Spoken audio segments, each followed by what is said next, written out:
If you want to be guaranteed success, go to HVAC school and they'll tell you exactly how to repair HVAC and you'll have a secure job. And it's great. Thank goodness for HVAC people or plumbers or whatever, where they know how this is done. What you're trying to do is impossible. What you're trying to do has no guarantees to it. And so you can't necessarily dismiss an idea or a way of doing things based upon the fact that some people are going to do it and not succeed.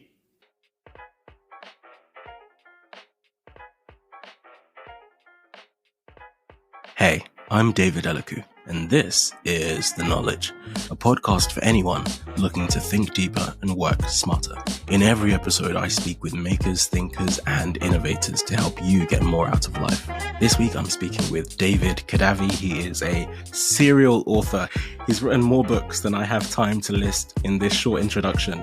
But I think some of the headliners are his most recent book, Mind Management, Not Time Management. And he also wrote The Heart to Start and Design for Hackers. So David is incredibly prolific as a writer. I think I first came across him on Twitter, and I'd highly recommend you follow him just because you can tell he puts so much intentionality and original thought into all the content that he puts out. And that's really everything that I try to do in the content that I create. So we were really kindred spirits in that way. But we also talked a lot about productivity. We talked about writing, we talked about content creation, about how David is able to consistently come up with new ideas. I think this was a really, really good podcast, and I probably learned just as much as anyone who would listening to this. I think this is probably one of my favorite conversations with someone who is actively in the field creating things on an incredibly consistent basis. So if you have it in mind to be prolific at anything at some point in your life, at some point in your career, whether it's writing or cooking or whatever it is that you want to do, I think David is the person you should listen to. You can find David on Twitter at Kadavy, and you can get the full show notes and transcript at theknowledge.io. And while you're there, you should definitely subscribe to my newsletter. Every week I share some of the best insights and ideas that I come across from psychology, philosophy, business, and productivity. So if you want to read the best that I have to share, you can go to newsletter.theknowledge.io and subscribe. So I know you're going to love this episode. And if you do, please don't forget to share it with a friend. And also don't forget to leave a review because it helps us tremendously to reach other people just like you. So one of my core thesis with this podcast and just in general is that I think, and I wrote about this a while ago in my newsletter, is this idea that in retrospect, it's really easy to draw a very clear narrative of exactly the way all of the right things struck. And this is the point at which I had this revelation. And this is where everything came together because you already know how the story ends. And so it's easy to draw the narrative backwards. But I think very often what we miss in that is a lot of the color along the way and the times where you didn't necessarily have that certainty of exactly how things would turn out and exactly where things would go. So I very often like to maybe go back in time and ask, like, what was some of the earliest? So I know that you worked in design originally, and that's what you studied at university. But I wonder, is that something that you always wanted to do? And where did that original desire come from as well? Sometime when I was a young child, I really started to enjoy drawing. If I go to that narrative fallacy thing, I can certainly say that there were signs. Maybe I had some sort of natural talent with that. My mother was very good at it. I recall there was a time when I was in kindergarten and we had all painted elephants and we were standing in line to go out to recess, and a bunch of kids kept up pointing at one of the elephants and that was on the wall and saying, "Oh, that's mine." The other one said, "No, that's mine." And I was standing back there. I'm like, "Oh, that's actually mine." So, but I also recall not thinking that I was very good at drawing. So I worked at it and became very good at drawing. And I really enjoyed to draw. I enjoyed art. And so when it came time to go to college, I grew up in a pretty fiscally conservative family where there was a value of, oh, you should get a job. You should get a secure job. And fortunately, they supported my decision to study whatever I wanted in college, but with the caveat like, well, if you study art or even graphic design, like you're not going to ever make more than like $30,000 a year. And there was this thing called, I think it was called commercial art or visual communications. I think it was called commercial art. is what it was called, at the college that I first went to in the middle of Nebraska.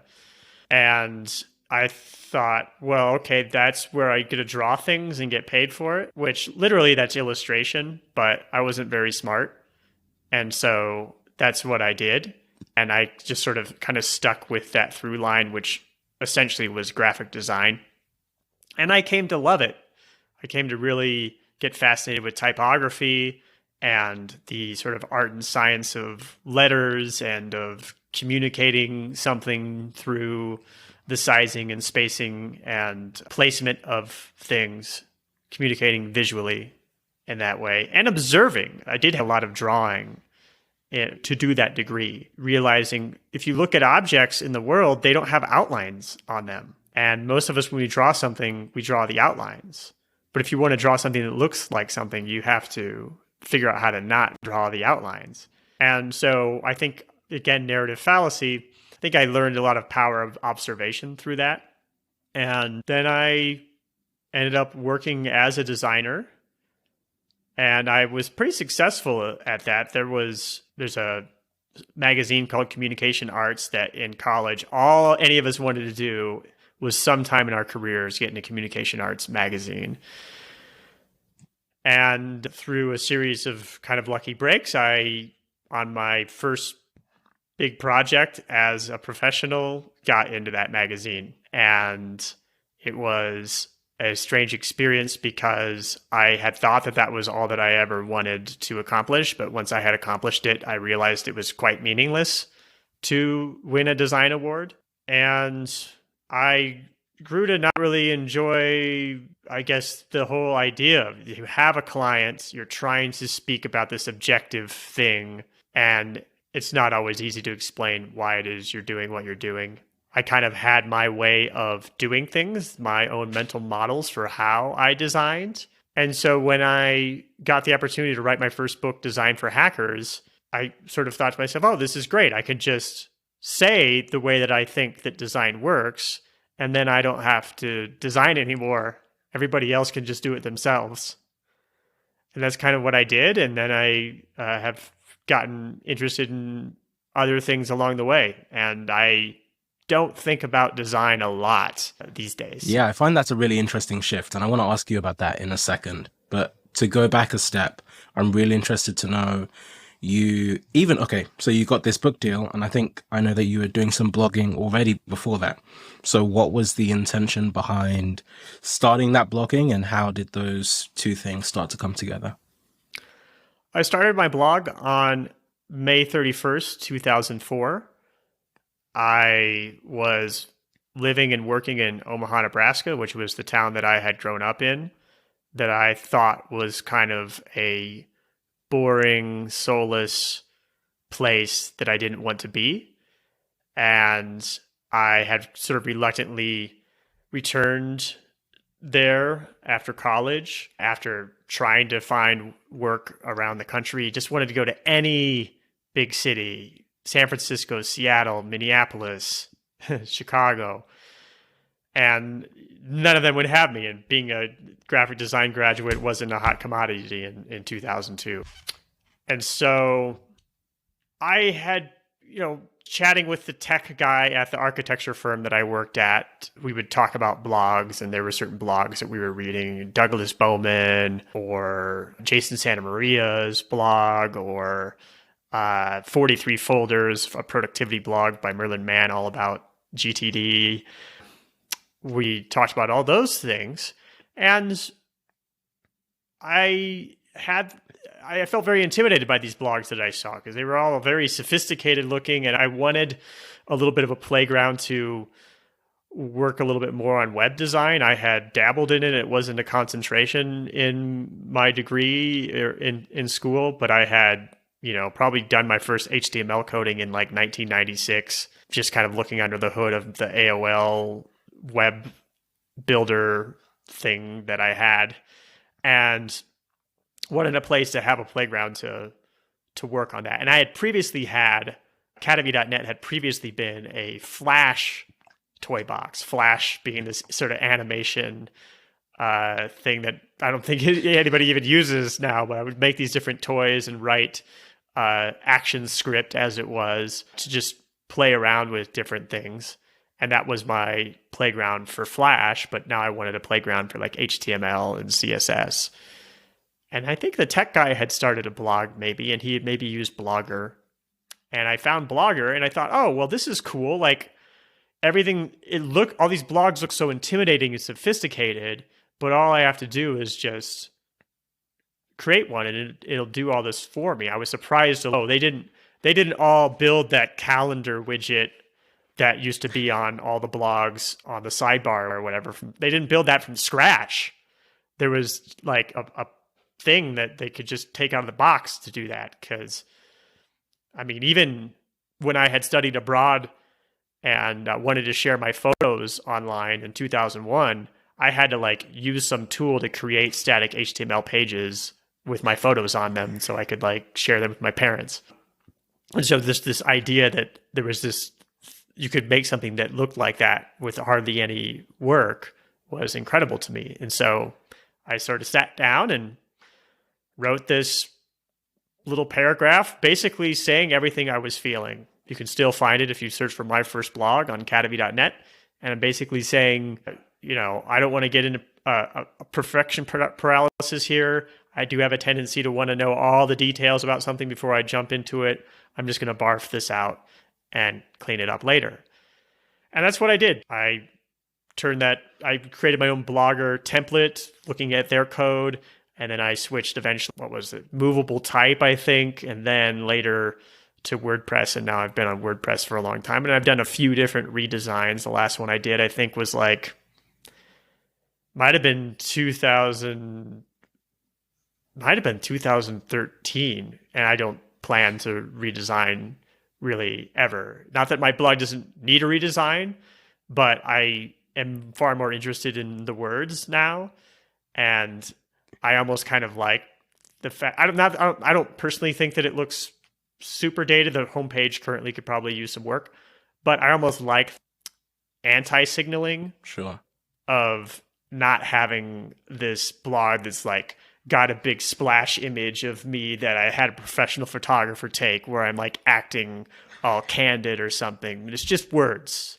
Like there's just words there and you either like the words or you don't like the words. And I try to do everything I can in the design to get out of the way so you don't have to use like the reading mode on your browser to actually read the words that are on the website, which is really just about. And so that's how kadavy.net became real life. That was 18 years ago. Wow. That's really cool. I find it really interesting that you've always been at this intersection of maybe curiosity and creativity. I think actually, funnily enough, a lot of what you were saying sounded very similar to my background as well. So it really rang true for me because I think my first, being on the internet, probably one of the first things I learned was design. And that is pretty much what started my whole career and has led to everything else that has my curiosity has taken me. I learned design, then you start maybe designing some websites and being on Blogger, a lot of those tools back in the early 2000s as well. And there was like Dreamweaver, I think maybe slightly later on in the mid 2000s or so. Dreamweaver, yeah. So, yeah. So, I mean, funnily enough, even just as you were talking, I was just thinking about how crazy it is, like how the technology exploded literally between, I'm thinking you mentioned 2001 not being able to have like photo sharing websites, and I'm pretty sure by maybe 2004 or 2005 then there were like quite a few tools, Flickr, and there was quite a few things that suddenly you could do a lot of that stuff. I was at the Flickr Turns 2 birthday party in San Francisco shortly after moving to California I think that I moved to California in 2005, and this was shortly after that, so it must have been 2005. It was the Flickr Turns 2 birthday party. And there's probably a lot of people who use the internet a lot who don't even know what Flickr is. I wouldn't be surprised. Yeah, especially at this point. I think there's so many like antecedents of platforms that we have now. Even Tumblr is starting to become something that people aren't fully cognizant of. So that's really interesting. But I'd love to know maybe, so you started writing this blog, and I know that even part of when you were writing your book, you were already partly in this productivity space where you're thinking about getting things done, things like that. And that was maybe a factor in, as you were writing that book, some of the things that you struggled with. So I'd love to maybe hear more about the process of writing that book and then how that led to you getting a lot more interested in the writing side of things rather than the design. Yeah, so I'm realizing that the last question you asked me, you might have even asked me to tell you about how I got my first book deal. I'm not sure. But are we talking about the first book still? Because I haven't even gotten to that yet, I guess. Maybe there was two questions in one on that one, but I do go on tangents. So I wish I would have been more regular at writing on my blog from the beginning. I certainly was somebody who didn't believe in this idea of having a writing habit, of making sure that I was constantly shipping writing. I kind of just waited to be inspired or to have an idea and I would write. And sometimes that would come in spurts where I was writing a couple in a week, and sometimes months would go by and I wouldn't write anything. And then when I did finally get out of Nebraska and moved to Silicon Valley, I felt quite fulfilled in the work that I was doing for a time there, and so didn't hardly write on my blog. But then I left Silicon Valley quite deliberately, job offers nipping at my tail, moved to Chicago, wanted space to think and explore my own ideas, and just to see what would come from that. And there came a period where I was applying to speak at South by Southwest. And I applied. I had wanted to speak at that conference since I had heard about it, back in Nebraska in my gray cubicle in 2003. I think was probably the first time I had heard of it. Thought, wow, that'd be so cool to go to that conference. It'd be even cooler to speak at it. And I submitted one panel idea one year thinking, well, I probably won't get it because I can tell as I'm writing this proposal that I'm not quite qualified, but I'm at least learning the process. And that's exactly what happened. I don't even remember what that idea was that year. But then the following year, I pitched a friend of mine. I had this idea, well, maybe I'll set up a panel of a few of my friends. I had started to have some friends who were getting pretty successful online and thought, well, I'm not a big success, but if I can get these people together, that would at least get me on stage. So I wrote a proposal to one of my friends, just sort of sent him a little pitch email. Within like 30 seconds, he writes back and says, sorry, I don't think this is for me. I think it's good to have friends who are honest with you in that way. But I felt awful. It felt like, oh, I've got nothing. What am I going to do? And I think the next day I went to the cafe near my house and sat out on the porch and sat at the picnic table and sort of thought, okay, we need to come up with something. And there was this talk I had done at Bar Camp. If you know what Bar Camp is, like this unconference thing. I had done a talk called Design for the Coder's Mind, where I'd done a short talk, basically, here's some basic design principles. I thought, that's something. And I was thinking, well, I think the way that I would get a panel at South by Southwest would be I'd find a channel where I would get some web traffic for an article related to the topic that my panel or my talk would be about. Now, I had gotten decent at that period of time at getting on the front page of Hacker News. Various articles, maybe like WordPress optimization or... Was that still difficult back then as it is now? I mean, now it's incredibly difficult. Okay. No, I have no idea how to do it now. But I also think it's a lot geekier now. And I also think, I don't know if it's just because I'm older, but I felt like the people there were a little smarter back then. Like it was a smaller group of much smarter people, I think, than it is now. I mean, have you ever looked at like shit HN says, Twitter, and you just like see the stuff that people say in the comments and how dumb. Yeah, I think the people that were writing were actually also working in technology and building things and doing things. Whereas now I think there's a lot more space of commentary in general where people are not also having to think about doing stuff. Yeah. And I mean, I wasn't doing things. I had left Silicon Valley. I had at least worked there, but I had left. I was literally just getting up every morning and going to my second bedroom that was an office and just like trying to come up with different stuff. And I had rented an office and I did a little bit of freelance work just to get by, but I was actively trying to come up with some sort of idea that would be something. And so I thought to myself, well, I've been pretty good at getting on Hacker News lately.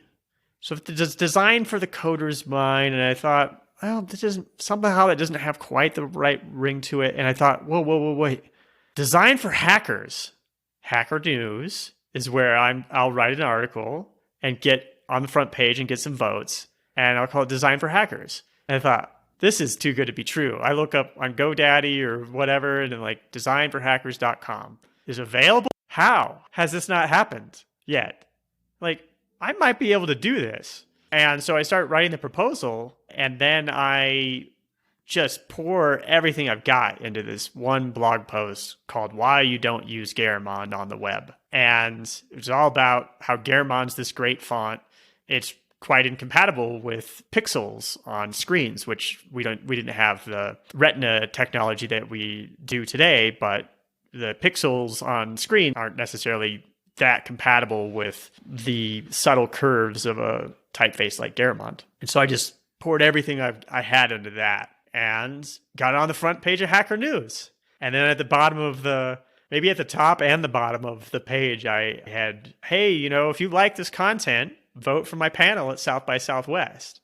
And I got an email from Chris Webb at Wiley, and he said, I like this idea of design for hackers, reverse engineering beauty. Have you thought about writing a book about this? I'd like to talk to you about that. Like, oh, wait, yes, I have thought about.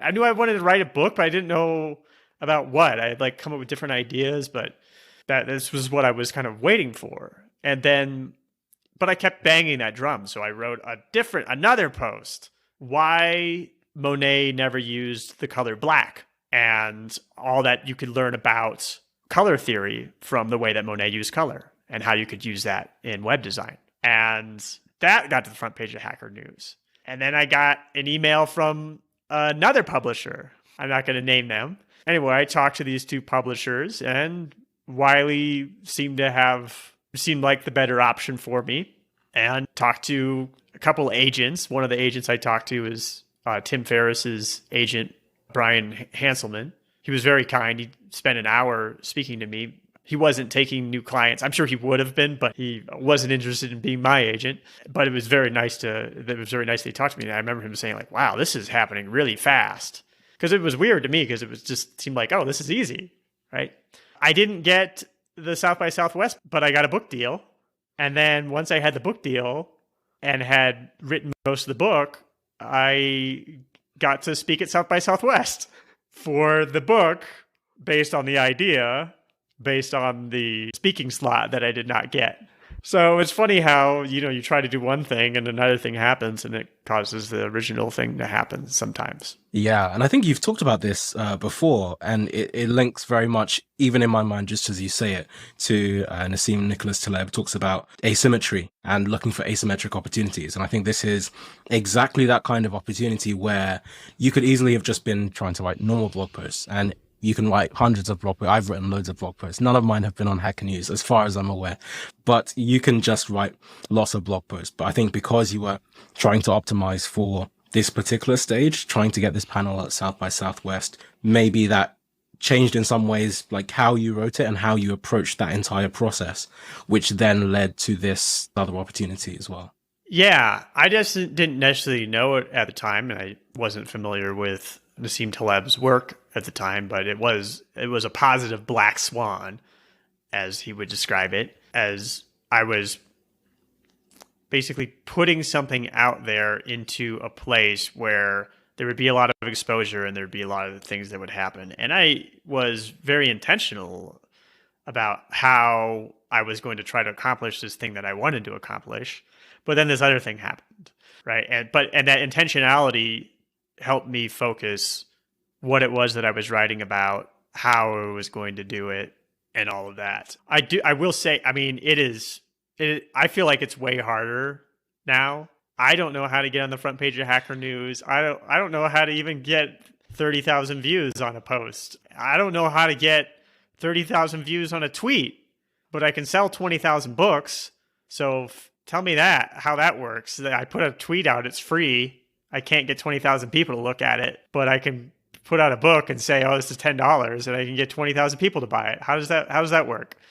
I actually was just talking about this for my podcast. I was speaking with David Perel a couple of weeks ago, and I was talking about how Mark Manson, the last time I spoke to Mark Manson and had him on my podcast, after we were done, I was like, hey man, if you got a second, like, do you have any advice? Like, how can I take my blogging and stuff to the next level? He's like, ugh, it's just, blogs are kind of done, man. It's just nobody's all the traffic's down, Tim Urban, wait, but why? His traffic's down, my traffic's down, it's just, you're doing a podcast. That's a good category to be in right now. This was several years ago.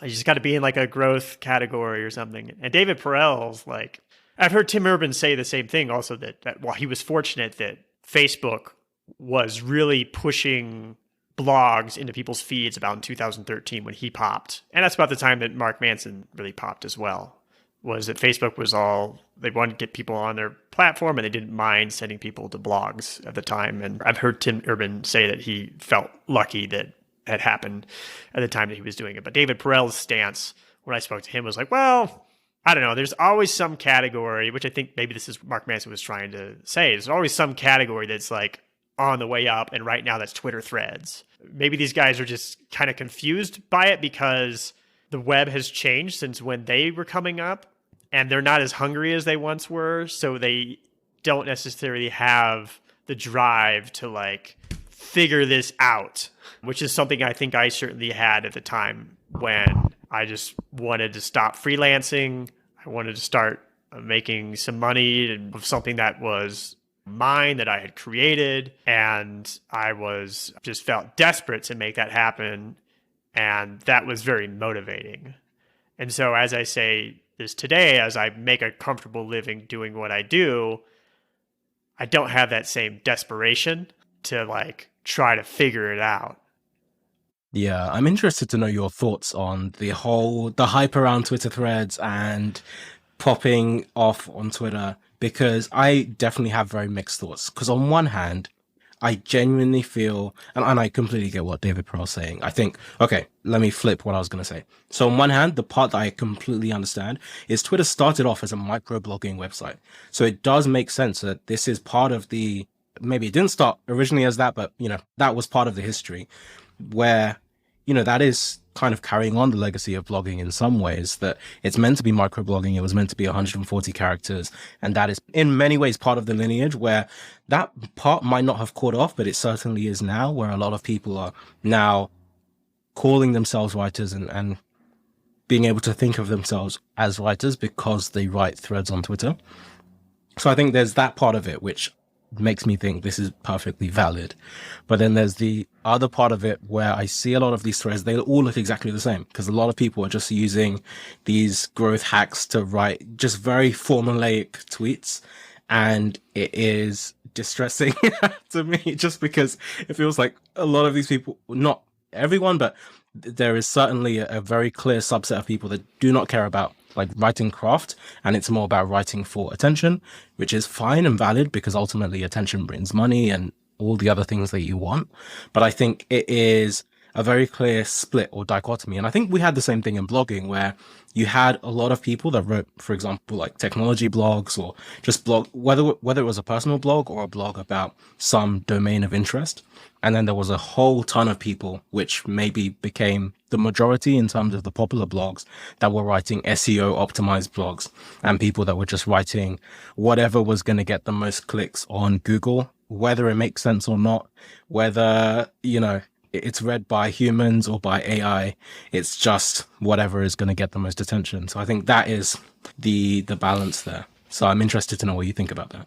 Yeah, it's puzzling to me. It's very puzzling to me. I cannot figure out Twitter. I've been on it for, 15 years now, since 2007. And when I started using Twitter, it was basically an alternative to Dodgeball, which was the predecessor to Foursquare, which was just you would send a text message to this one number saying that you were at this bar or whatever, And then it would text anybody who was your friend to let them know that you were there so they could just stop by.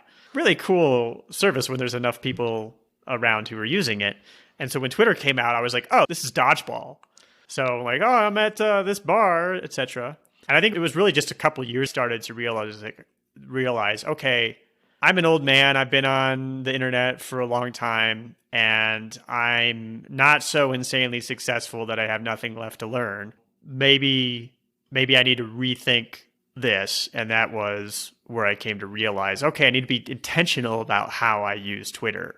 I used to get sort of offended that people would make a distinction between IRL in real life and online. And I don't anymore because the internet is not real life. It is a media environment that shapes a conception of reality that unfortunately most people buy into, but it is not real life. And what you choose to portray on whatever medium it is, whether that's Twitter or TikTok or whatever, may be representative of your real life, but you're curating it. You should choose wisely, and there is a way to play that game, I think, is the realization that I came to. And so I've started looking very, very closely at every tweet, like how many impressions is this getting? What's the engagement rate? What's the relationship between the engagement rate and the number of impressions I've got? How many likes have I gotten out of the number of impressions that I've got?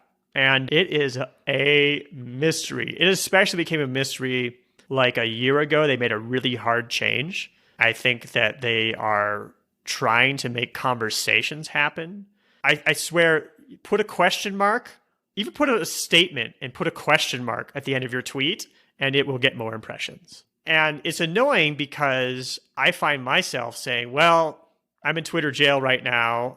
I've got 23,000 followers, and everything I tweet is getting 500 impressions. I'm just going to ask for book recommendations. You ask for book recommendations, you'll get 5,000. You'll get 5,000 impressions just because Twitter is pushing it through the graph because other people have interacted with it, and they have this conversations bias. I don't know whether that's a good idea or a bad idea. Maybe everything that can be done with 280 characters has been done. Bad Banana killed it on 140 characters. He wrote the funniest tweets. I don't know how you could top what he did, and you can't really necessarily do the same thing.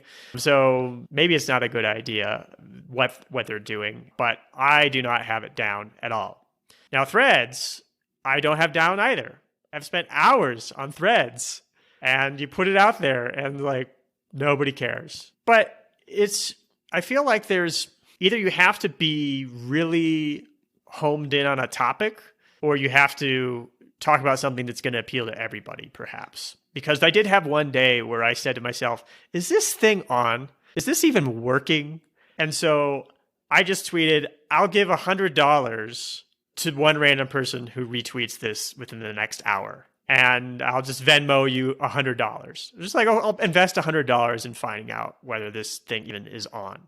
And it's on. It works. If you give away $100, if you promise to give away $100, you will get tons and tons of people telling you how generous you are, and you'll get a ton of impressions, and you will see that Twitter can work, and you'll also get a bunch of DMs from people. It's actually quite a depressing experience because there's a lot of people who really could use $100. But you can take it my word for it that if you give away $100, like, it works. Okay, so it's possible to say something that is going to spread throughout the graph, but it has to be something that's so appealing that it's as universally appealing as something that costs as free $100. Now, on the other hand, I have another Twitter account that's all about golf. I've got a little golf writing project that I'm doing. I've got maybe 700 followers on that golf account. I only tweet about golf. Anytime anything shows up my timeline that isn't about golf, I tell Twitter, I'm not interested in this. Don't show me this crap. And it is just very clear to the algorithm that this account is about golf. Don't show it anything else. And anything this account says, show to anybody who's interested in golf. And that's a nobody account. My personal account is verified. It's got the blue check mark that everybody thinks is so powerful.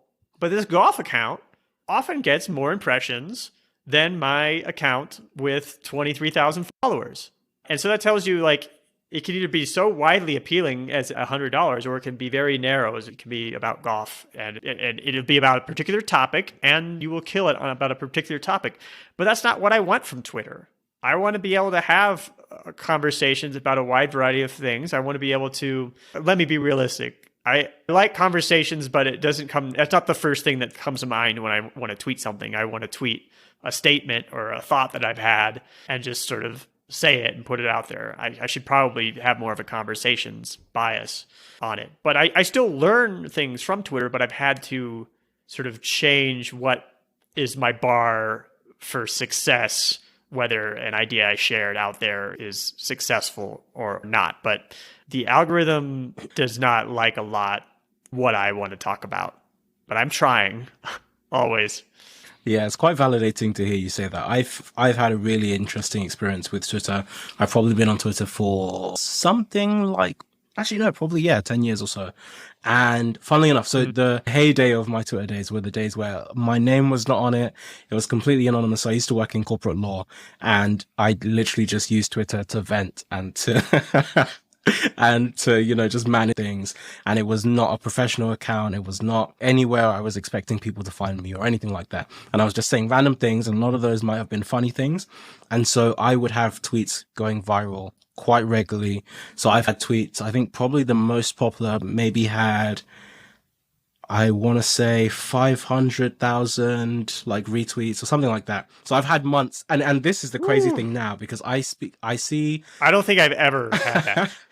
No, I don't think a lot of people have. And I'm saying that in a very fair way, because I was speaking to someone that has over 100,000 followers on Twitter, and he has all the viral tweets, all the viral threads, and he's doing great on there.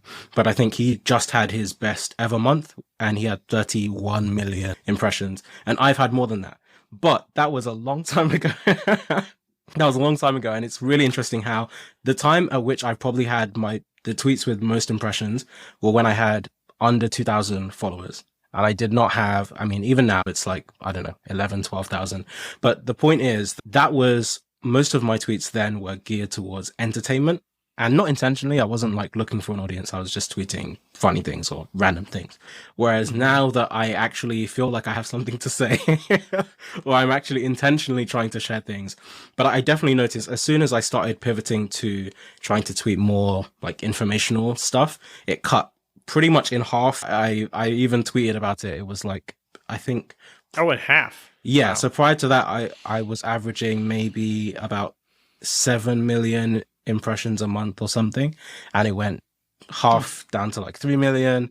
And then now, even to get 1 million a month is a struggle, which is crazy because, yeah, it's the complete opposite of the trajectory of maybe your followers. Sounds like you had something. I should go back to being a potato account. But I think I actually think Twitter's a different place now, and I think the things just work a lot differently. But I even within that space, what I find interesting is, so there's a combination of, I don't know if you've come across like Sean Puri, for example, who writes, often threads that might be informational, but they are through a lens of entertainment, and he writes things in very entertaining ways. So even though it's informational, it's like entertaining, and that goes viral. But the other subset that I see a lot is very much in the theology of, what you have like marketers that write stuff for marketers, and they have this huge following because everyone wants to be the person that is saying the stuff. And so I see a lot of people that are tweets about writing viral tweets. And so if everyone that is following them or engaging with this stuff are people that also want to have that exact same fame. But it's almost, I don't want to say a pyramid scheme, but like, what is the outcome outside of that? Like, if you're not just writing about how to do this exact same thing, where is the objective outside of that? Because I assume all of the people that are following those people want to tweet about other things other than how to get people to read your tweets. Yeah, it's self-referential. I don't know if it makes it.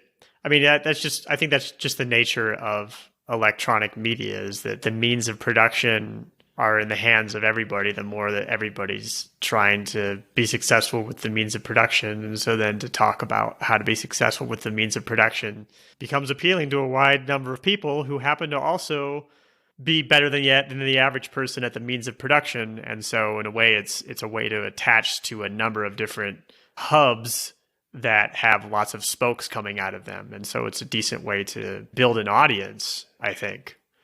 Yeah.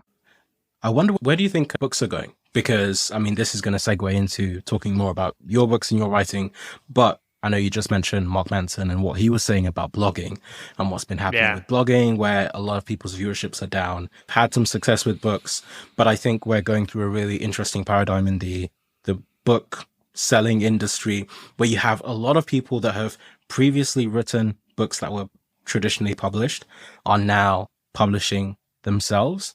And not just publishing themselves, but then also going through this huge transition of, instead of maybe largely looking to sell paperback books, a lot of people are selling digitally and selling things online, and it's more so moving towards ebooks. Even though I think the cachet of being an author and having written a book is still in the paperback books, and it might not carry over to someone that has never sold a paperback book. If you've only sold, it might not count in the same way or carry the same weight. But I do think, from what I'm seeing, it's like the majority of books that are being sold are not physical anymore. Yeah, and I think that for the wide, sort of the vast number, or I think for most people, a book is a book. Even if you put like a 30-page Kindle up there, a lot of people are like, "Oh, you wrote a book," which is, I mean, and you did. What we've decided books were in the past has come along with certain parameters that, you know, I guess if we go back to, there used to be scribes, so it had to be worth somebody, or you had the resources for somebody to write this by hand on like a bunch of sheepskin, maybe some papyrus. I brought it up from Egypt to Europe, where a lot of this was happening. And then Gutenberg developed the press. And then, I mean, you still needed quite a bit of money and resources for something to get published, and certain institutions had more money and resources than others, and that was happening. And so up until recently, well, we've had traditional publishers, and if you're going to publish a book, well, it might as well, it's going to cost this much to even begin to publish it. And so it's got to be about, you have to be able to sell it for about this price, and people kind of want it to be a certain length, and so it's 200 some pages. So now you've got a whole bunch of, oh, this should have been a blog post, but it's a 250-page book. I think rather than it should have been a blog post, it should have been a 30-page book. Pamphlets used to be really important. They spurred a lot of different revolutions, people sharing ideas. Thomas Paine's Common Sense being, you know, the probably best-selling pamphlet ever, and they were often funded by their authors, and they would be sold on a newsstand for a few pennies, and they would get ideas out there, and they were short. And I think blogs were supposed to be sort of the replacement for the pamphlet. But then we ran into this issue with the economics of a blog. Turns out it's not free, and it's not necessarily super easy to maintain a blog or a website. You've got to deal with a lot of different things like spam and paying for your hosting fees and all that stuff. And so if you're putting free content out there, how are you making that worth your while? Some people put ads all over the blogs, and that obviously sucks because you can't read most websites unless it's in reader mode. And then other people say, well, I'm just going to put a pop over and collect emails and have some $1,200 course that I'll just try to funnel some small percentage of my people into. But those economics lend themselves to certain types of things. If you're going to buy a $1,200 course, it better be pretty specific and help you do a specific thing that somebody knows how to do, that is going to hopefully in turn then make you some money. So it's not really a good place, I think, for like sharing an idea or saying, here's how I think about this thing. Or I've spent years thinking about this one little obscure topic, and here's my new way of thinking about it. It's not, the economics don't really support that. But I think that a book or a pamphlet is a pretty honest exchange. I mean, obviously, not perfectly honest exchange. People generally want to read books that don't challenge their beliefs, that perhaps reinforce their beliefs. There's all sorts of things like that. But generally, it's okay. Here's this idea that I've packaged up, and you're going to pay some money for it, and I'm going to get a little bit of that money. And so I feel like that is a lot better relationship for trying to figure out what is really worth being said or worth hearing. And so I'm a big advocate of write 30-page books, 50-page books. I've got several of them. Some of them have been total flops. I wrote a book entirely about the font papyrus and why, despite everybody hating it, maybe they shouldn't be so concerned about it. And that I've spent a lot of time on and hasn't done too well. I've written another book, a 75-page one on digital Zettelkasten, which is this note-taking system that has this cult following, which is incredibly powerful. And it's been this surprise hit. When I'm making all these foreign rights deals and getting checks for thousands of dollars for this book that took me a couple months to write. And at the same time, I write my magnum opus, like things like Mind Management, Not Time Management, which are kind of like years and years, maybe a decade in the making and thinking about the ideas that go in them and then finally writing them into some kind of form. So I think that the floodgates are open, but people haven't necessarily noticed yet that you could write an idea in 500 words right now and go to kdp.amazon.com and make a cover with the cover generator and upload a book today, and it would have the exact same screen real estate as War and Peace, whether there's a paper version of it or not. Think about that. In a bookstore, on the bookshelf, War and Peace stands out because it's really thick. And a pamphlet, you can't even print the title on the side of it or on the spine of it. So I think that's exciting. I would encourage people to write short books, experiment with it, and maybe while they're at it, write some of the longer books too.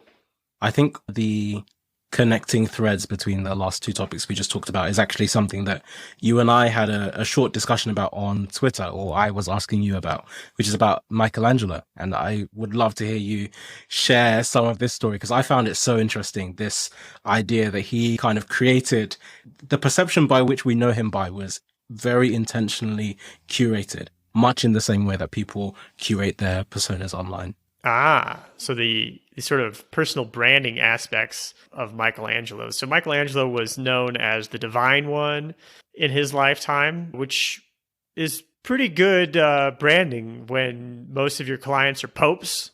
It's a good idea to brand yourself that way. And there's evidence that he sort of curated that image. He certainly let his clients know that he worked very hard. That's what he would say when he wanted to get payment. But he also had this mystique about him where he would want it to look like it was very easy. You know, he worked in secrecy on the David and then just had this unveiling, and everybody was just so stunned by it, and, you know, became a hot issue in Florence about where are we going to put this statue. There were protesters, like people throwing rocks and stuff over about where are we going to put this amazing statue.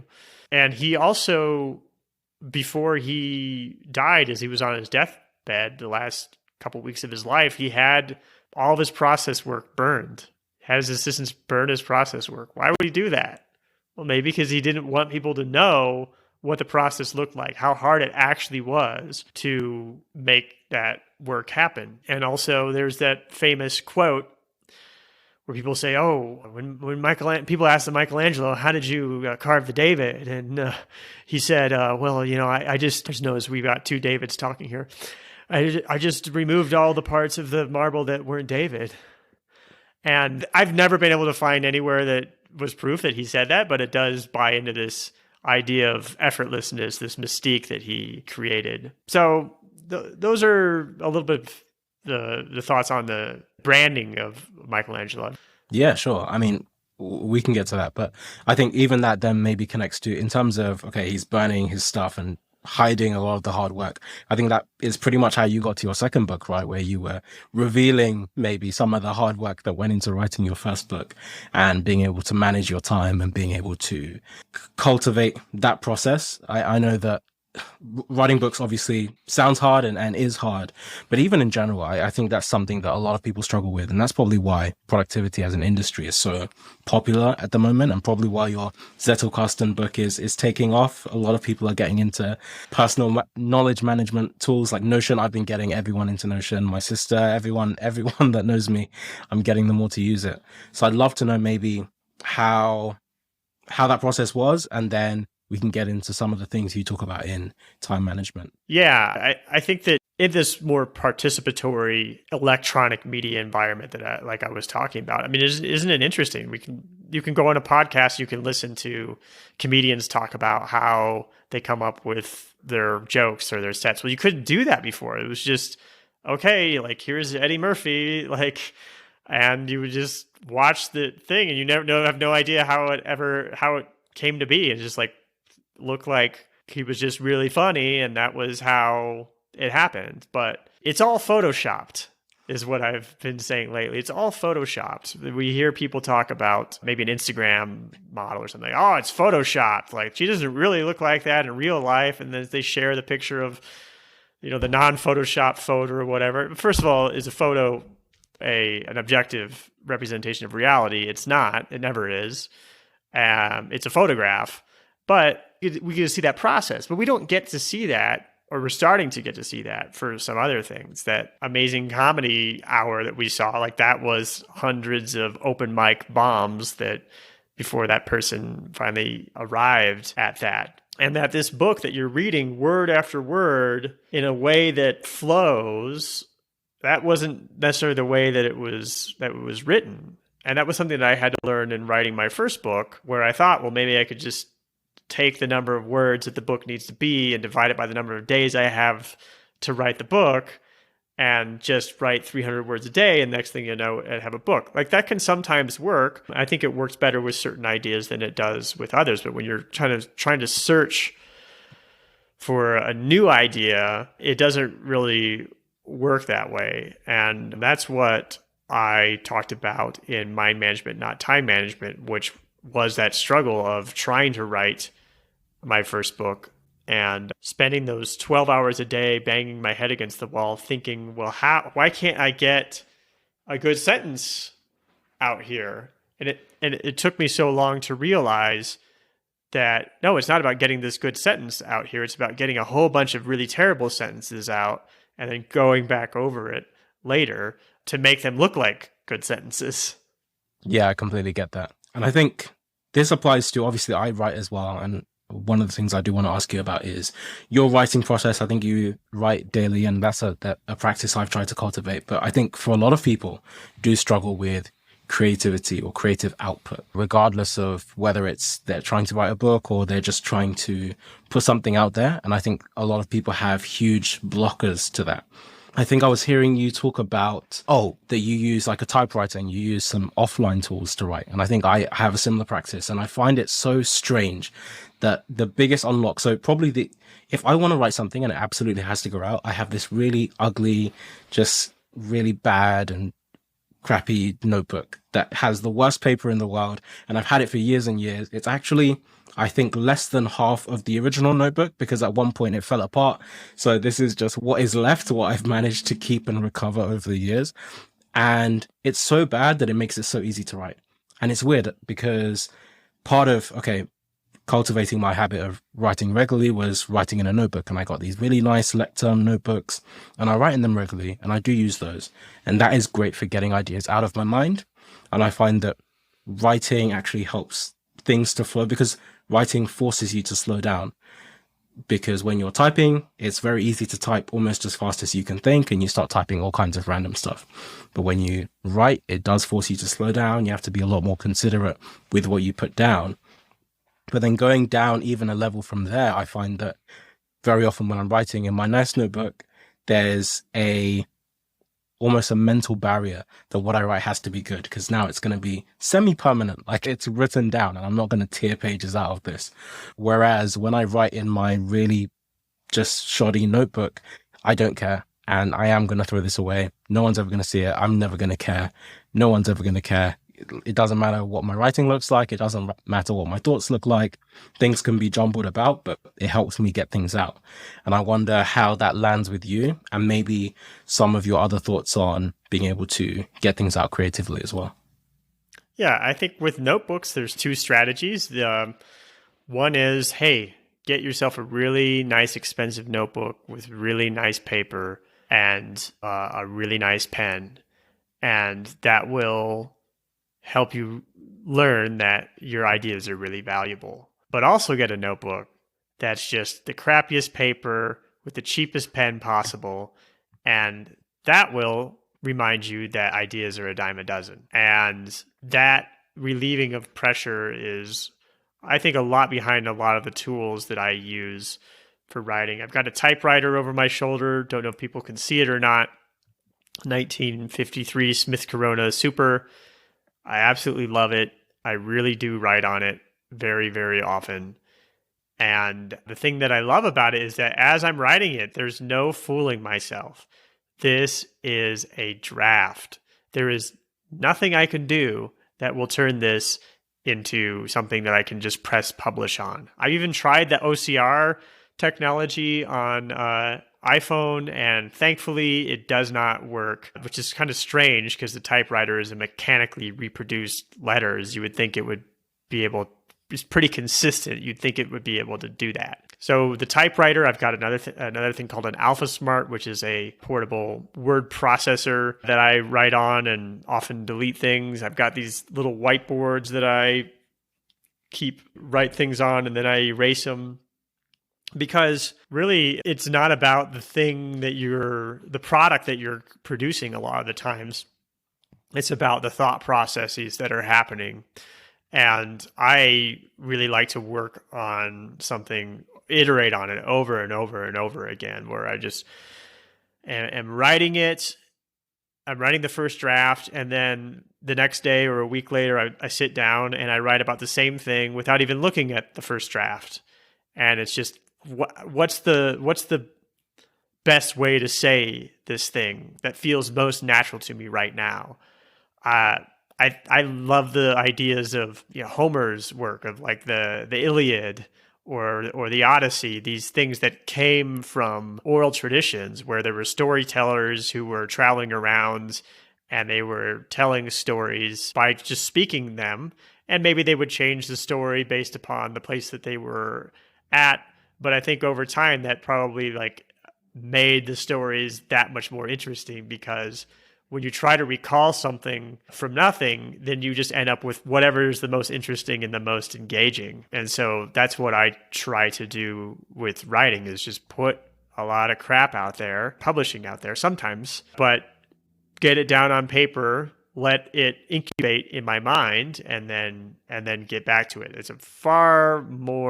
I think that's a far more efficient process to getting that crisp writing that you're looking for. And that's what I found in writing my first book. And that's what I talk about in Mind Management, Not Time Management, is this passive genius, this incubation that takes place in our minds. We know as a culture, because we have expressions such as, oh, sleep on it, that our mind has a way of working on our problems when we're not actively working on it. But how often do we actually do that in our actual projects? You'd be amazed what can happen if, as you're waiting to get into the dentist's chair, you just take a minute to open up a notes app on your phone and brainstorm a couple points about some blog post that you want to write, for example. And then, maybe the next day, maybe later that afternoon, maybe a week later, you sit down and write it, and it just comes out a little bit better, a little bit more crisp than it would have had you not taken that couple minutes to write about that. Well, because your brain was working on it when you weren't actively working on it. Yeah, I love that. That fits in perfectly with something that I do as well, even just as you were saying it. So taking notes regularly and writing things down all the time, even when you're not intentionally planning to write something right now. And I think that's probably been the biggest unlock for me with my writing. And people have asked, oh, how do you think of all these things to write regularly? And kind of don't. Or as I'm reading things and as I'm collecting information, I'm thinking, okay, how could I maybe write this, or what are my thoughts on this? And I'm connecting the dots with other things that I write. And I can talk a bit more about that in a second. But in terms of how I make notes, so in my Notion dashboard, I just have this concept of velocity, and it's like the velocity of an idea. And it's, imagine you start off with a rock on a hill of snow, and as it rolls down, it collects more and more snow, and the snowball grows bigger, and it gains more velocity as it goes down. And by the time it gets to the bottom, it's this huge thing, and that is what you eventually publish. And so it kind of mirrors that, where I have ratings. It's rated between 1 and 5, but I only really use 1, 3, and 5. So I don't rate anything a 2, and I don't rate anything a 4. And what that forces me to do is, so what I call a velocity of 1 is just bullet points, like just an idea that came to me. It could be 1 line, it could be 3 lines, but it's literally just bullet points, and it doesn't mean anything. And then a 3 is like a few sentences at least. So now maybe I've got a structure of what I want to write about. And this could also then go into like a few paragraphs, but there is something there. And I kind of have an idea of exactly what this is and what the structure would look like. And then a 5 is like a few paragraphs. So now I actually have some meat on the bones. And usually, so then when I actually want to come and write something to publish, so for example, it could be a Sunday afternoon, and I need to send a newsletter out on Monday, and I have no idea what I'm going to write. I can just go and start with the 5s, and those are things that already have a few paragraphs in them. I haven't done anything more than that. I haven't thought about anything more than that. But because I've set that as the baseline of what that's going to be, then I can just look at those things. Or sometimes I don't like any of those ideas, and I can just go to the 3s, and those are all things that at least there's a few sentences. And so I think because also, so the intentionality in skipping 2 and 4 is that it forces me to go up to the limit of the next level. So if I've only got 1 word or like 1 line, I have to get it up to a few sentences to change it from a 1 to a 3. Otherwise it's still a 1. So if I then get a framework of what I would write, then it can be a 3. And it's only going to go from a 3 to a 5 if it's now like at least 2 or 3 paragraphs. Yeah, you can filter by, it's almost like you can filter by what your energy level is in a moment. How much time, attention, focus do I have in this moment to develop an idea? I can develop the ideas that are further developed, or maybe I'm feeling a little bit more scatterbrained and it's a good time to like think a little bit more about the ideas that need some more development. Is that kind of how that works? Yeah, it gives me some freedom to know that if I only have an idea, then at least it's something. And I know that can ladder up to something else, but there's no expectation that I need to sit down and write several paragraphs. I could sit down and write just a sentence on this thing, and that's fine, because I know that next time I can pick that up and progress that a little bit more. Yeah. The book that I'm working on right now, or one of the magnum opus I'm working on right now, is a book about finishing and about follow through. And I've come to realize that we often hold ourselves to the wrong standards of follow through and our ability to finish something. And I think it has a lot to do with what problems it is that we're trying to solve. David Gallinson is this economist from Chicago who found these 2 different patterns of creators, the experimental creators and the conceptual creators. And the experimental creators are the ones who are always experimenting, always searching for this new idea, and they might spend their entire lives doing it, whereas the conceptual creators are the ones who have an idea and they just want to execute that idea. And as it turns out, the conceptual creators do the more influential work of their career when they're very young, whereas the experimental creators get more and more influential as time goes on. So the archetypal example is Picasso was conceptual. He did some really influential work, did his most influential work when he was 26, lived to be in his 90s and didn't do a lot that was super significant for most of his late life.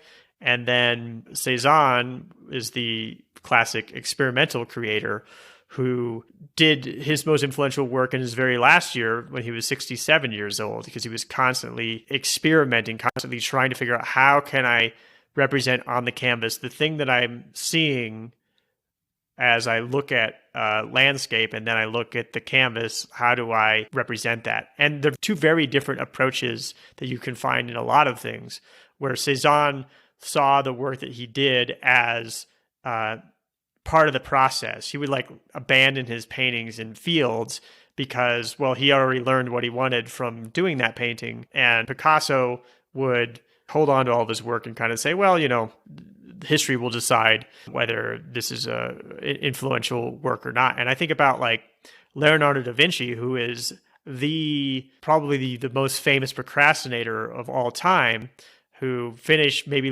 fewer than a dozen paintings in his life, never even finished the Mona Lisa, was just crippled by his inability to follow through on projects.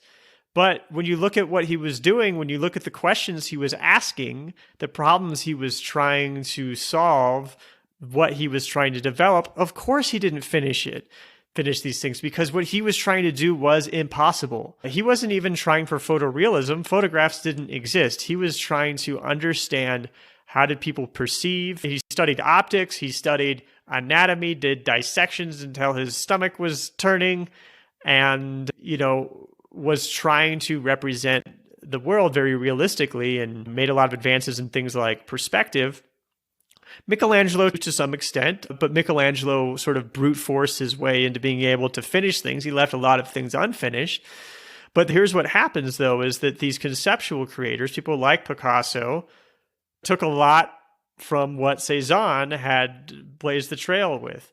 And then Raphael was the great master of the High Renaissance, who basically went and looked at what Leonardo and Michelangelo did and said, oh, hey, I can do that, and just was able to stand on their shoulders and execute very, very well. And he was very suave. He was a great networker, very gregarious, and was able to execute. And so I think it's useful sometimes to ask yourself, what are the problems that I'm trying to solve in this work that I'm trying to turn into something? Because sometimes it's just such an open-ended question that, yeah, of course it's going to be hard. Of course it's going to take time for you to figure this thing out. And I like to play with both modes, where I've got books I'm writing where I'm trying to discover something.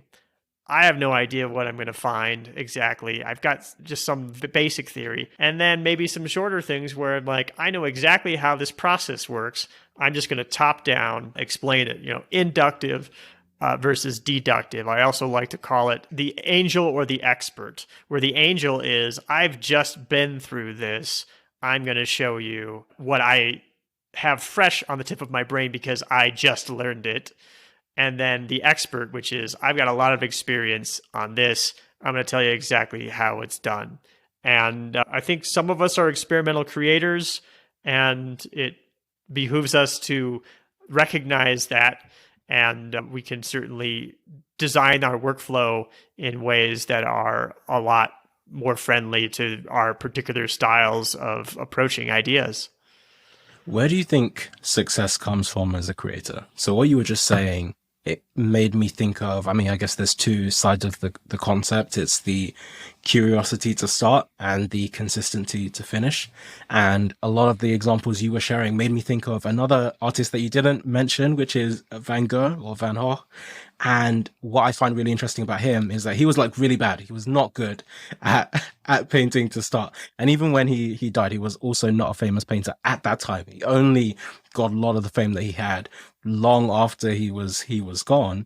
But during his time, I think he originally started as he tried to become a pastor, and he got fired from that because he wasn't very good.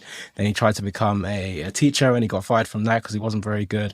And then he started painting or drawing. Actually, I think he came across a book that was teaching you how to draw. And he also wasn't very good at that, but no one can fire you from just playing with pencils. So he continued, and people mocked him, I think, at first because, again, his drawings weren't that good, but he kept going. And by the time that he died, I think people don't even fully conceptualize how young and how short the time span of everything that he created was, because he died in his 30s and he didn't start until he was 27. So it was a really short, condensed time frame. And I think by the time that he died, he created about 900 paintings and drawings and then lots of other sketches as well. And what I love about that example is just that his greatness and everything that he learned just came from being super consistent over time and just continuing to create and continuing to pump things out and churn things out. But on the flip side, some of the people that you've just mentioned, I think it was Da Vinci as an example, that were incredibly meticulous and had all of this thought going into everything that they created, to the extent that they didn't really finish a ton of things, but there is still greatness there. There's still success there in what they were able to create despite that. And so I'm really interested to know how you think of that balance in creativity and output and success, where on one hand, maybe it could just be brute forcing things and just by being prolific, you can end up being good. Or you could take the approach that by being incredibly intentional, and this maybe goes to what I think it's Malcolm Gladwell refers to as deliberate practice, where it's not just about the number of hours that you do something for, but also the way that you use that time, and having that process of deliberate practice and intentionality about exactly how you work and exactly how you create the output is what really matters. Yeah, so how can a creator be successful is, I think that there's no answer to the question. I think that there's a way to go about it that might improve a person's odds. I do think that there's a lot of randomness to it. I do think that people will oftentimes, though, hide behind this idea of survivorship bias. They maybe hear some advice that somebody gives and they say, well, you didn't hear from all the people who tried that same thing and didn't succeed. Like, yeah, of course, idiot, because this isn't something that you're guaranteed success in no matter what you do. Like, that's the whole idea. If you want to be guaranteed success, go to HVAC school and they'll tell you exactly how to repair HVAC and you'll have a secure job. And it's great. Thank goodness for HVAC people or plumbers or whatever, where they know how this is done. This is what you're trying to do is impossible. What you're trying to do has no guarantees to it. And so you can't necessarily dismiss an idea or a way of doing things based upon the fact that some people are going to do it and not succeed. But the way that I try to think of things is the barbell strategy. I try to think about myself as like a capital allocator. I only have so many resources, I only have so much time, I only have so much energy. Where am I at right now? And where do I need to get to be able to continue to experiment? And what can I do to protect my downside so that I have some level of security? And then what are the different ideas I can try that will maybe not take a ton of effort, but that will give me an opportunity for something to happen? And I think that we live in a great world for that because it's so interconnected. You know, you could just go like blah, blah, blah and put it out on TikTok and you'll have like 30 million views.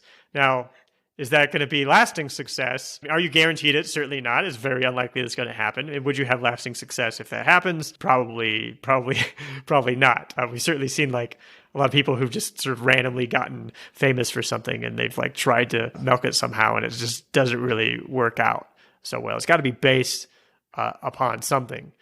But I try to look at it as, you know, what's interesting to me? What sort of little projects can I continue to put out there and ship where I'm at least like getting a chance for something to happen? And every time I have a winner, I just try to put that into keeping myself secure so I can continue to explore. As Walt Disney said, we don't make movies to make money. We make money so we can make more movies.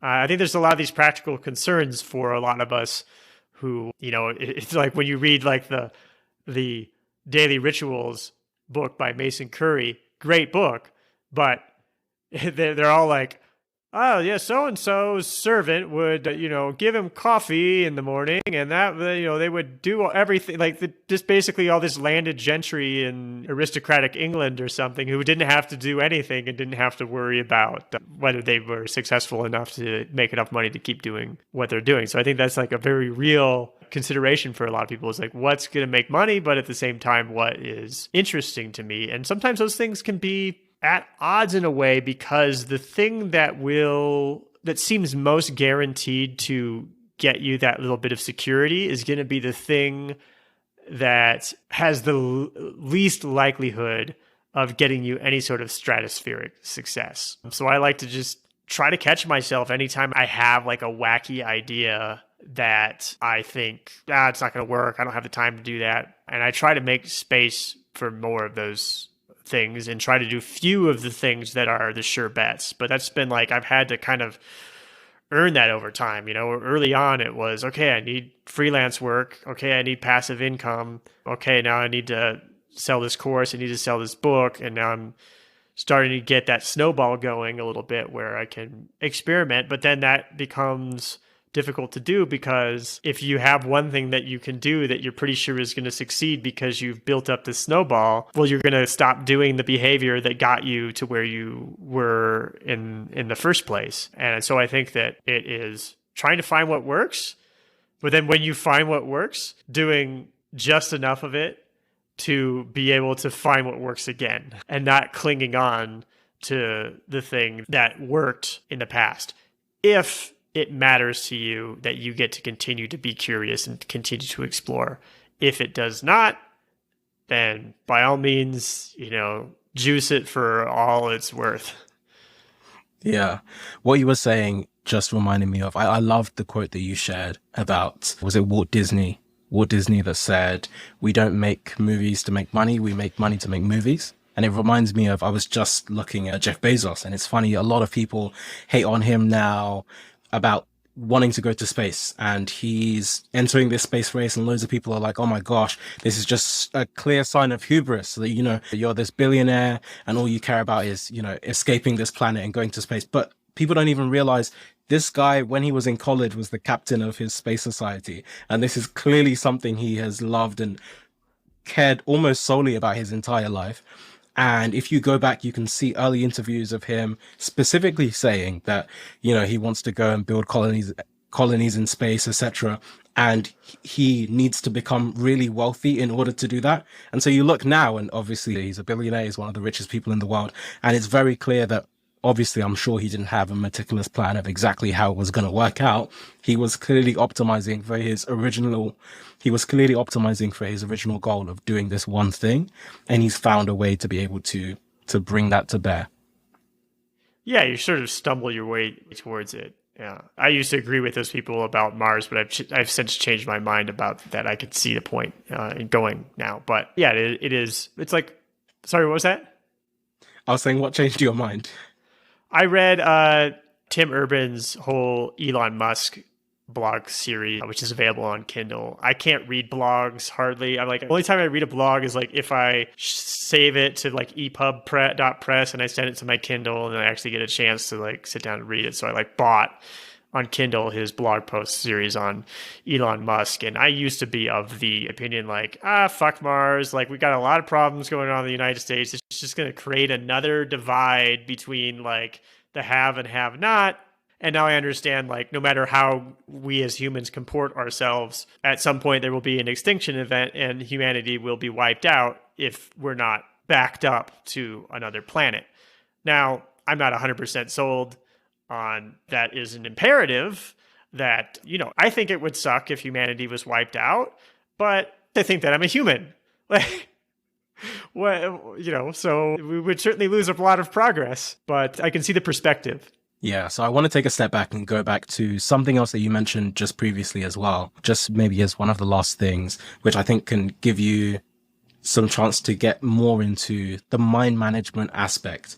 I'm really interested to know what you're optimizing for. Let's say between consistency and asymmetry, which are two of the things that we've talked about previously. Consistency being, writing regularly. I think you still have never missed an issue of your Monday newsletter that you sent out. I don't know if you've missed one recently, but I know that you've been sending that out really consistently over time. But then on the other side, some of your biggest wins and opportunities have come from completely asymmetric moments, and finding a moment where you're able to write a book and another book, and being able to have these not lucky strikes, but being able to bet intentionally on a single thing and having that drive some outsized success compared to everything else that you were doing. Yeah, I think of it as the asymmetry maybe comes, I think probably consistency first, because I like to, I guess I trust that if I continue to write every day, write even when I don't feel like it, write even the ideas that I think are dumb, which I don't always do and I wish I was better at. Over time, I'll hopefully gain the courage to start to see more of these asymmetric, wacky ideas. I've got a file. It's just like weird ideas, and there's stuff on there that, I kind of want to do, but it feels like it's never going to work. But I just think that over time, I hopefully will get better at that, and I'll hopefully get better at writing. And I have been thinking a little bit about, though, that as I get consistent, maybe today's work is too much like yesterday's work sometimes. I mean, it's funny. I had a friend recently say, hey, I really like your writing. There's two pieces that I always share with people. And one was a blog post called Permission to Suck. And then another one is a blog post about what I call mini lives, or just like going and living in a place for a couple months or a month or whatever. And I was like, okay, it'd be nice if the things that you liked best were anything from the last 8 years. Since I've, really doubled down on writing like 6 years ago.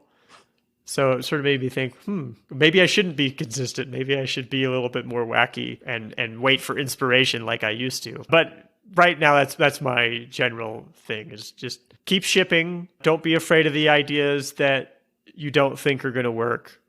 At least get them out there and give them a chance, and rinse and repeat. And if I'm lucky, I've got another 20, 30, 40 years for things to come from that. Yeah.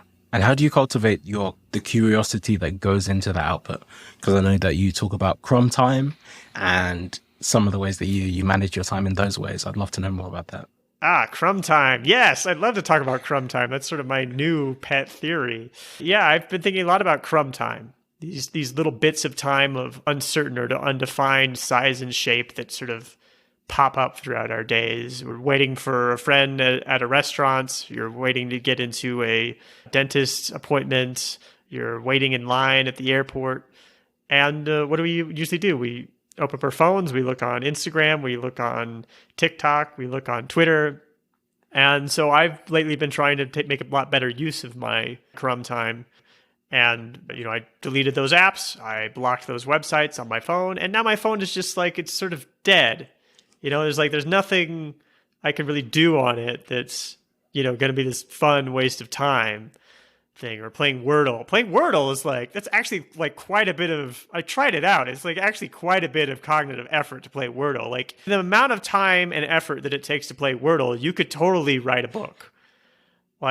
There's Kirsten Oliphant. She wrote an entire book in 2 weeks on the treadmill, on her phone. Wrote an entire book. She's a mother, very busy, was trying to get back into the rhythm of things, just wrote a whole book on her phone. I try to think of how to make good use of this crumb time. And one of these ways that I do is through something I call a system of curiosity management. Because I'm one of these people, I don't know what's wrong with me, but ever since I was little, I loved Encyclopedia Brown. I loved the books. I loved the show with Fred Savage in it. I loved this idea of just being super smart and knowing a lot of things. And I don't know if that's necessarily a healthy thing to aspire to, but it's somehow important to me in some way. And so I'm somebody who always feels like I should be writing something. I always feel like I should be reading something. If I'm going to watch a movie, it should be a historical movie. It's going to teach me something about history. Or if I'm going to watch a documentary, I better learn something. And the documentary better have substance. Otherwise, I'm just going to read the Wikipedia page. And I've started to ask myself, where's this urge coming from? And when I searched myself very deeply, I came to realize, well, some of this urge to continue consuming content is a feeling that I just haven't gotten enough. And it's very much like when you feel very busy and you feel like you're not being productive enough. And it's really just a result of anxiety about the things that you of not feeling like you're on top of everything. You do getting things done, and you suddenly feel on top of everything, and you suddenly feel light and free, and you feel in control of things, and then suddenly you're all right with maybe lying in a hammock for a little while. Now, what's that? How does that come to your intellectual life? The things that you're curious about. Do you ever feel like, oh, I know enough about this. I know enough about all the things. No, you don't really. And I came to realize, well, maybe if I had a system for managing this curiosity, I wouldn't have that sort of feeling of not enoughness. And so I've started to do that, of keeping what I call my crumb time list of things that I'm curious about.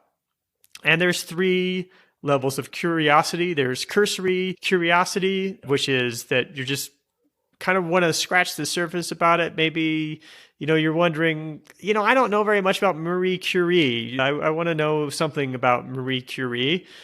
And that's cursory curiosity. There's compulsory curiosity, which is, everybody keeps talking about TikTok. Like, I just want to know something about TikTok. What is the big deal? And so there's compulsory. You sort of feel like you should know something about this. And then there's compulsive curiosity, which is like, oh, I want to know everything there is about how to make soap. Like, it's just so fascinating to me, the chemistry of it. And I just want to know everything there is about how to make soap. And so if you actually start to categorize these things and start to make a list of the things that are either cursory or compulsory curiosity, instead of thinking, I'd like to know something about Marie Curie and going straight to Amazon and buying a book about Marie Curie, which is what I used to do, I'll put, read about Marie Curie on my crumb time list. And then when I've got a few minutes, and I can't go to Twitter, and I can't go to Instagram, and I can't go to TikTok, I go to my crumb time list. And I look up the Wikipedia page on Marie Curie, and I read a few things.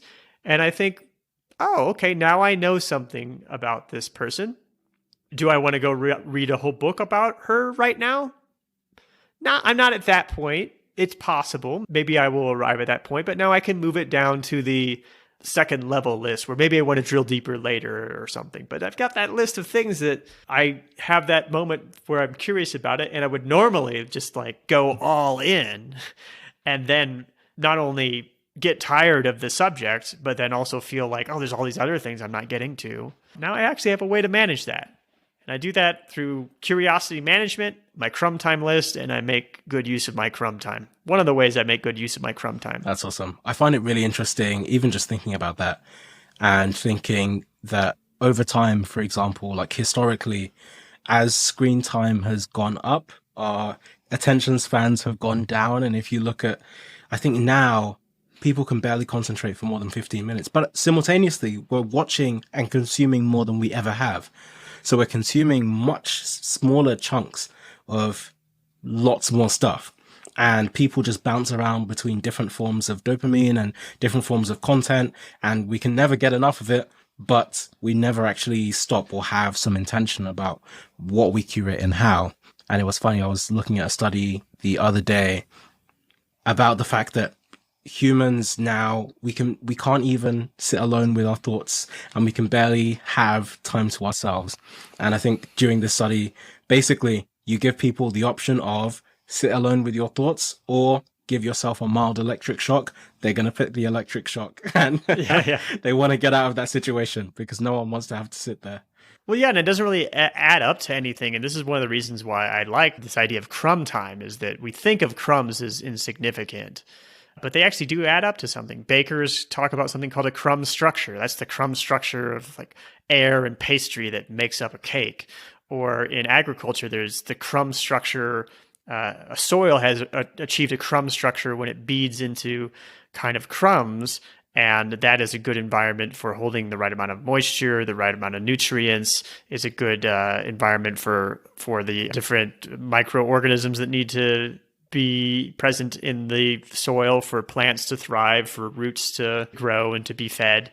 And I find that you can do that if you are intentional about how you use your crumb time. Now, I've talked about how I use curiosity management during my crumb time, but I also use my Zettelkasten during my crumb time. And it's really better than Twitter or TikTok or Instagram. My favorite crumb time activity for my Zettelkasten is basically I read all my books on Kindle. One of the things that had to happen when I moved to Columbia is I've got to read electronic books, but turns out to be really great, actually. Read all of my books on Kindle. I use Readwise, and I export the highlights when I'm done with the book to Markdown. So I just have a text file just of all the highlights. So I've got a text file of all the most interesting things of a book that I've read. And so if I've got a few minutes and I'm like waiting at a restaurant, I could just open up that text file and go through it and read those highlights and then highlight or bold even the most interesting of the most interesting. And then when I get interrupted, I just mark my place. And I can do something productive if I have 5 seconds or 5 minutes or 15 minutes. And that's what crumb time is sometimes. You don't always know how much time you actually have, which is part of why we surrender it. We give it up to social media companies, that we give up all that extra time and attention, and it could build up into something. Like you literally, through reading highlights in that way, through maybe, writing drafts of tweets that you later schedule, you could literally build into writing an entire book with the same time and energy that people spend playing Wordle every day. Yeah, I love that. I'm definitely gonna steal that idea though, because I usually don't highlight, I just write notes. So I will open up a doc near the beginning of a book. That's how I know it's going to be a good book, is where I get that prompt very early on that I need to open up just a Notion page on my phone.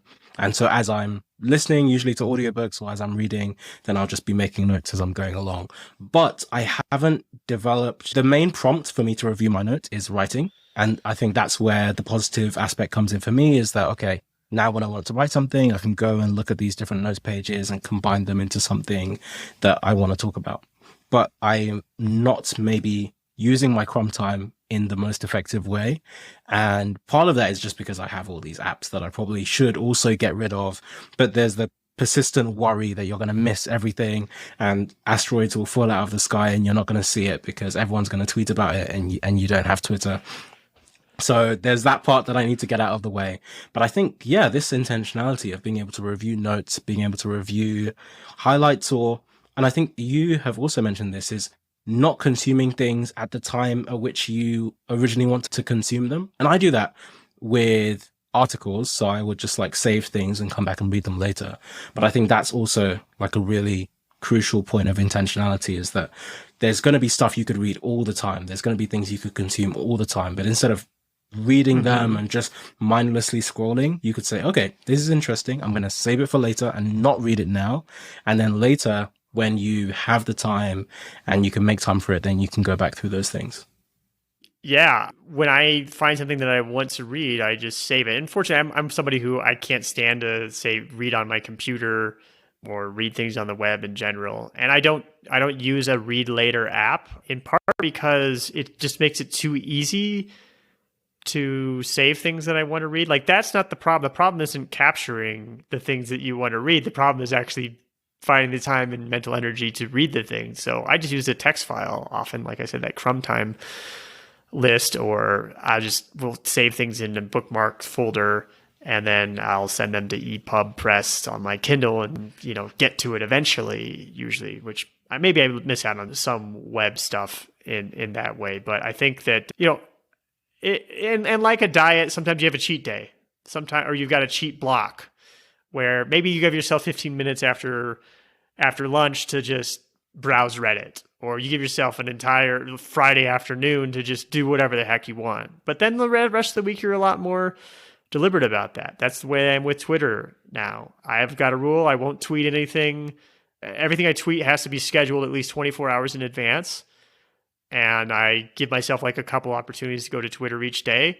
And then on Friday afternoons, I can kind of do whatever I want. So finding ways to be intentional about, sort of harnessing your curiosity like a wild horse, in a way, or taming it like a wild horse. Like it's got all this power to it, and it can take you places, but you're not going to get to go a particular direction if you don't gain a harmonious relationship with it. Yeah. I was going to ask you for like one more tip or hack or idea, but what I'm finding really interesting is that it seems like all of your ideas, and maybe this is where the mind management aspect comes in, but they seem to be centered around making things harder rather than easier. In that, so for example, earlier on, you mentioned with the writing. So writing on a typewriter or on a different device and then copying it across later. And then the same with the crumb time. It's you're not reading things immediately, but you're going through this whole process of porting them out of whatever device you originally encountered it on to have some intentionality with how you consume it later. And so I'm interested to know, is that part of a wider philosophy or how you think about that? Yeah, I think so. I think I talked about Grippy and Slippy tools in my management, not time management, this idea that there are tools that are very powerful. A computer is a slippy tool. You can very quickly do whatever you want. You can be in the middle of writing and suddenly think, I wonder what's going on in the news. And then like with a couple flicks of your finger, you can be checking that stuff out. Whereas with a typewriter, it's a very grippy tool. I can only write with it. I'm not going to like look up some stuff. I can't get distracted really by the device itself. I think of it like, if you were Superman or Superwoman, and so he had X-ray vision, you wouldn't want X-ray vision all the time. Okay, that would be really distracting, and at times it would be disgusting because you would see everybody naked, or maybe you would just see their bones, which would probably be gross too. And so why does your smartphone need to do everything? Why does your laptop need to do everything? And I've got certain devices which only do certain things. There's certain activities I just don't, there's no Twitter that happens on my phone. Yeah, it can do Twitter. Every once in a while, like when I need to use the app or something, I'll download it, I'll do the thing, and then I'll delete it. Or I'll do that with Instagram if I've got a campaign going on or something like that. But then my phone is not for those things. And yeah, my iPad, I mostly use that for writing, maybe a little bit of web surfing. And then every once in a while, and I use it for some of my Zettelkasten tasks. And then every once in a while, I'm on my laptop. But I've got to be like really intentional about what have I come to this device for? What am I trying to do? And how can I use that power towards doing the thing that I want to do? Because it's way too easy to do something other than the thing that I want to do. That's such a great idea, and I love that we got to that. And it's funny what you say as Grippy and Slippy tools. I mean, well done, because I'm now going to have to refer to you a lot for that, because that is such a simpler way of referring to something that I have been referring to, but as complementary competitive artifacts and competitive artifacts. And even just saying that, you can tell that it's a mouthful, and I write about it a lot. So Grippy and Slippy tools is much better. But genuinely, I was thinking about that earlier today. The phone is a real competitive cognitive artifact, and almost everything that it does, it makes it easier to do things that you did before. But I'm not sure if you've come across the term before, but the idea of cognitive artifacts in general is that they are things that you can use that help your brain in some way. But the difference is that complementary cognitive artifacts are things that by using them make you better even when you don't have them. So for example, walking or writing particularly by hand. So as an example, writing by hand, particularly if you're writing in cursive, it helps parts of the brain as you're writing, but then also connects to like spatial parts of the brain, because you're also having to think about how far apart you space the words and things like that. Walking is another one where you're not just having the respiratory activities, but you're helping increase your awareness as you're looking around, and you're building a lot of other things there as well. The abacus is another one where you can become so good at the abacus that it helps you to do maths even when you don't have the abacus. Like you become so much faster because people that have mastered the abacus can visualize it. And so they're building this entire area of their brain, which is visuospatial. And so they learn to visualize the abacus, and that helps them do maths faster even when they don't have the tool. That's interesting. So the point is there's a lot of things that we can use that actually make us better whether or not we have them. But there's a different set of things. A phone is one of them, a car is one of them, where the more you use those things to do the same activities, it's not necessarily the worse you become, but if you don't have that thing, you can't do it. That is very interesting. It reminds me of, I've heard somebody say that the reason they read paper books is because they can remember what part of the page a certain piece of information was on. So what made me think about it was actually our previous conversation. So we were talking about, I think you were talking about listening to audiobooks on fast speed and how that can be useless. And I think for me, the benefit is when I'm making notes. I was thinking about why that works, right? Because it doesn't work with reading fiction. And the connection that I made is that they're both complementary cognitive artifacts. So when I'm listening to fiction or I'm walking, it's the act of walking that helps me to remember everything that I've read. And I can think back in my mind right now and I can tell you exactly where I was, when I read particular books. And the moment there was something great that was in the book, the image of where I was and what I was looking at is ingrained in my mind. So those two things are connected. I think there was a study about that for studying in a certain classroom and then taking a test in the same classroom or something like that. Yeah, exactly. And then in the same way, on the flip side, by making notes as I'm reading nonfiction books, I'm also building that connection as well between the act of writing and the act of putting something down and what I'm listening to. And so again, I'm making a mental connection there. Whereas I think when you're not doing those things and you're just, whether it's like scrolling on your phone or doing something that is competitive in some way, then that becomes a hindrance and that reduces your ability to retain and enjoy what you're reading.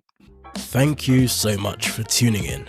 Please do stay tuned for more. Don't forget to rate, review, and subscribe. It really helps the podcast. And follow me on Twitter. Feel free to shoot me any thoughts. See you next time.